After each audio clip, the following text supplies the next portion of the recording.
So awesome stuff. And Andy Scrivener, Tina McEwen on pole position. Unfortunately, had brake issues in race 1, so had to retire. So it was the 8 of Dennis Charlotte. And Will Climo doing the passengering there on his machine. So Dennis Charlotte, first time at a national event racing sidecars and got the win. And here we go, lights are on. And away, and a good start this time. So Dennis Charlotte gets the good jump there. Jared and Kelly Winter, they also got a good jump there on their Yamaha powered machine. So Jared and Kelly Winter, local Christchurch pairing. They follow Dennis Charlotte into turn 1. So it is Dennis Charlotte and already Jared and Kelly Winter coming under pressure from the 99 of Andy Scrivener and Tina McEwen. And I think out of Flexiplas and up into ICOM, it is Dennis Charlotte in front of Andy Scrivener and Tina McEwen doing the passengering there on that awesome green 99 machine.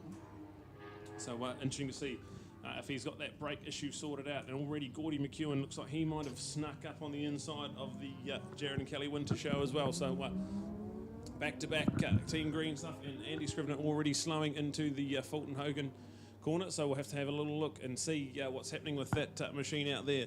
So it is Dennis Charlotte out in front, and awesome race. He won by 33 seconds on the track here yesterday, but had a 20-second time penalty, so got cut down to about 11. Awesome stuff from Dennis Charlotte, the Mega Motorcycle Centre man. First time on a sidecar campaign and already out in front and loving it. Go back to the green machine, the 99 of Andy Scrivener and Tina McEwen, who still look like they've got that brake issue. They can't quite get that machine stopped, and they've run wide into Southern Salvagesses, so they're on the grass, and I think that's still the same issue they had yesterday. We had brake failure issues, and I think he's going to retire that machine already. So unfortunately, looks to be losing Andy and Tina's entry already in the first lap. So Dennis Charlotte already with a massive advantage heading down the front straight. Now to the rock sweeper.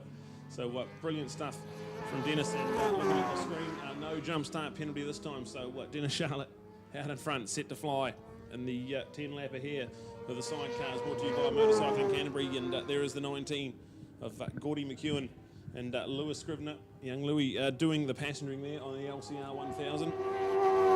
There's the 77 of Phil Munro and Steve McInerney. Steve doing the passengering there, and that's a home-built machine from 1989, he said. So a 1989 home-built machine, and it weighs about 80 to 90 kilos heavier than the modern LCR machine. So unfortunately for him, he had a blown rear tyre in race 1 yesterday, had to retire. So he's got the race tyres on today, so he should be fine, he said. But an awesome story there for the sidecar. Only 5 out there at the moment, so unfortunately Mick, Paul, Logan, Kenny, they had a crash at Wanganui, so they're not here this weekend, and Pete the Pirate didn't make the trip down either, so a couple of entries not out on track, but still got 5 awesome sidecars, and unfortunately Andy and Tina already retired in the Southern Salvagesses, so they were talking about brake failures yesterday. They had brake issues, so retired it, and unfortunately it looks like they haven't quite fixed that problem. Dennis Charlotte, though, leads into Southern Salvage, and a massive gap back to Gordy McEwen and Louis Scrivener. So the Dennis Charlotte show, the Mega Motorcycle Centre man, all first time on a sidecar campaign for NZSBK, and already well out in front. So awesome stuff to see, and can't wait to see this guy go to the North Island and really mix it with the boys up there. So really exciting to watch, and brought to you by Motorcycling Canterbury, the sidecar 10-lapper. All right, Mega Motorcycle Centre and Motorcycling Canterbury present Have a Go Day, and it is literally that. You have a road bike, you have a street sport bike, adventure bike, and you want to bring it out here on the Taff Seal, well, you can have a go, and that's what the day's all about. It is $80 the cost, but it is for the day. What are you going to do? Well, you turn up with your bike, an opportunity to ride on the exact same racetrack as you see here today. You learn cornering techniques and the lines to be taken. You have your machine examined, so you learn what they're looking for and having a safe bike on the track. You'll be on the track from 9 a.m. There is an opportunity to have good riding gear, and that's on loan from Motorcycling Canterbury, but you must have your own helmet. Of course, the reason for that is you can't just have helmets because they don't necessarily fit perfectly, which a good helmet should do. So, but having a helmet is a must. But if you've not got your own good riding gear, you can loan gear on the day. You might like to pre-arrange that to sort your size out. There is 150, 250 bikes available for hire as well. So Motorcycling Canterbury have an opportunity. So have a go day, meaning, well, I'd actually like to give racing go. You've got your own road bike, but hey, it's your pride, it's your joy, it's your $10,000 bike, and maybe it's not the thing you want to make a slight mistake on and find it skidding down the track. So there's an opportunity to hire some bikes and give it a go.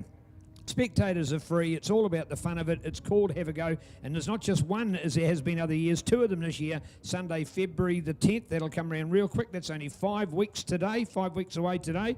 And there is also Sunday, April the 18th. So sorry, my apologies, 28th. And that is, what is that now, 4 months away. So 2 opportunities to have a go here at beautiful Ruapuna, the home of Mike Sparrow Motorsport Park, and our sidecar racing brought to us by Motorcycle Mega Centre and Motorcycling Canterbury, and Brad doing an update for us. Yeah, so we're just looking at the white machine there, definitely slowed up and through the dipper, so I don't know what's happened there, but I think we might have some bike problems.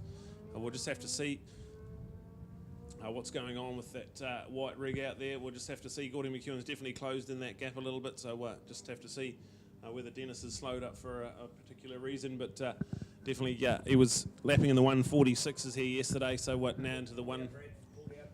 So he's pulled in, so unfortunately, not too sure exactly what has happened there with that machine, but that machine has pulled into the pits. That will leave the 19 of Gordy McEwen. Louis Scrivener out in the lead, so we'll have to wait and see what's happened. He's come into pit lane. He's come into pit lane. He's got have to have a look and see what's happened there.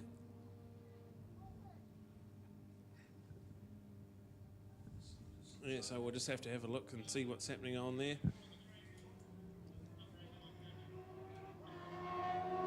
The 77 there. They'll go through in second place. Phil Monroe, Steve McInerney there in second place. So yeah, Dennis Charlotte still stationary in the pits with Jared and Kelly Winter coming around. So scheduled for a 10 lapper. So 3 down and 7 to go.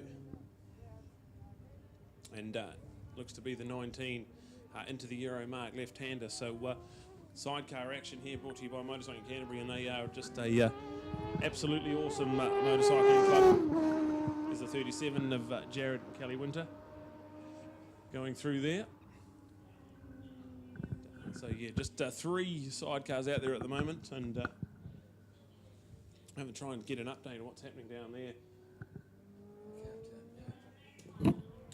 Brad, I've been trying to interpret the sign language, and there's been a lot of pointing going on and opportunities to quickly go back to the pits, but to me it can't be too major because the sidecar itself has come straight back here onto the dummy grid. If there was a problem, I'm sure it would have peeled off and just gone back into the pits, but something is happening here. I wonder whether they think there's a problem on the track. That's what seems to be the call because of the pointing that's going on. You've even got Will here, who's still got his helmet on. It's as if they're thinking, hey, they still want to carry on back out on the track again. So totally unsure as to what's going on. In fact, even our race lead is slowed right down. Is that a red flag? Have we now gone to a red flag? I think there's might be talk that there is something on the racetrack.